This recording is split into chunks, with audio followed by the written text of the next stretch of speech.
Nutcracker tradition in this country has become a tradition. It's amazing. But is it really that amazing when you think of what it portrays? Family, tradition, children's dreams, the warmth of a home, and that's universal. The San Francisco Ballet is the first company in this country to produce a full-length Nutcracker production. And the Christensen brothers, or Willem Christensen, did this in 1944. So you can almost say that the tradition started in San Francisco that had now spread all over the country. Willem Christensen told me when I first came here that he had met with George Balanchine and Danilova, the ballerina Alexandra Danilova, and they had started talking about this Nutcracker ballet that they had seen and been part of in Russia, in St. Petersburg. So in some ways you can say that the Balanchine production that came much, much later in this country and the Christensen brothers production were quite similar because it was sort of based on the same idea that Balanchine had conveyed to them. The years I spent with New York City Ballet, 15 years, when I was dancing the Nutcracker second act, maybe I shouldn't say this, but most of the time I hardly ever saw the first act because I was getting prepared for the second act. I was putting on my makeup, I was warming up. So in a way, the first act for me was not so ingrained in me what Balanchine had done. When I first came here 22 years ago, Lou Christensen had already decided to do a new production of Nutcracker and had contacted and contracted a designer to do that. Lou passed away before the production came to the stage, so it fell in my hands to sort of get it rehearsed and put it together. And Willem Christensen at that time said to me that he wanted his first act because it was much better than his brother's. So I was not going to argue with that and sort of said, okay, this is a family feud that I'm not going to touch. So I inherited a Nutcracker production. It was very, very nice and beautiful that had basically Willem Christensen's first act and Lou Christensen's second act. So when I decided that we needed to do a new production, I really had to make a major effort for myself just to sort of start on fresh. How could I do that?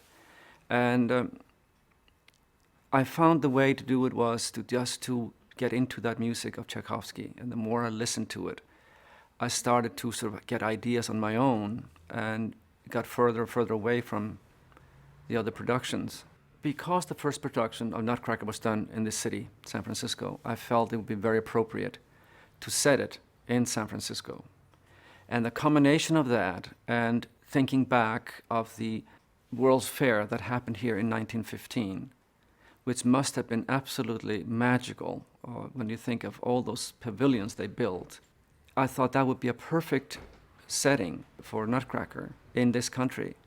San Francisco World's Fair was basically the idea for the second act, that it would take place inside one of those pavilions. So it's very different from first act. First act is set in a Victorian home with family and friends and having a great Christmas party. I remember when I was a little boy and I came from a big family. My mother was one of 7 brothers and sisters, and all of them had children. So when we used to meet at their houses, they took turn each year of each house. And there was always dancing around the Christmas tree. And so I just felt that was just part of it in me. That's what I had grown up with. And I just wanted to show that part of the joy. People got together and had lots of fun, and children were playing and were part of it. It was good to be able to go back to a certain era for the costuming of what people wore around 1915.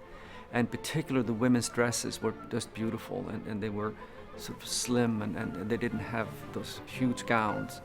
And I think it just showed off the choreography better and the little social dancing they did in the houses. The characters for, let's say, Drosselmeyer was different than what I had seen before. And that came from the costume designer, Marty Pakladinas. He felt, talking to me about this, that this character was more eccentric, full of life, did magic tricks for the children, and it was much more energetic than what I had seen before. And I like that idea. I think it was like the favorite uncle. Without Drosselmeyer, there wouldn't be a story. So this is very much put in motion by who he is and what he does and the magic he brings to the children. And the combination of that and the World's Fair in Clara's mind is what triggers this wonderful dream that she has. The most magic moment for me is when Clara wakes up within her dream and sees the transformation that is taking place in her own home.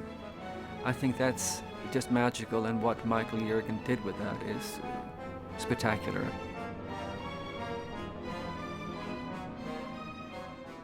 All through the second act, I felt that we did things that were not sort of traditional in the sense of what you're used to seeing.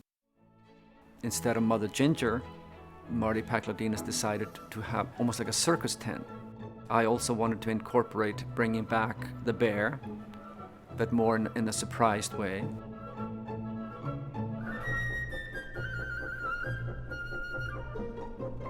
As for the Chinese, for instance, I decided to have one dancer, but being chased by a dragon.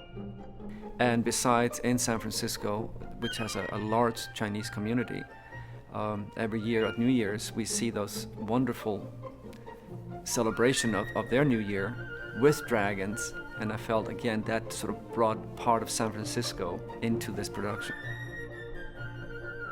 This story is so wonderful. It was such an inspiration to me. The music was such an inspiration to me. So if this production is different from others, it is just my take on what the music told me.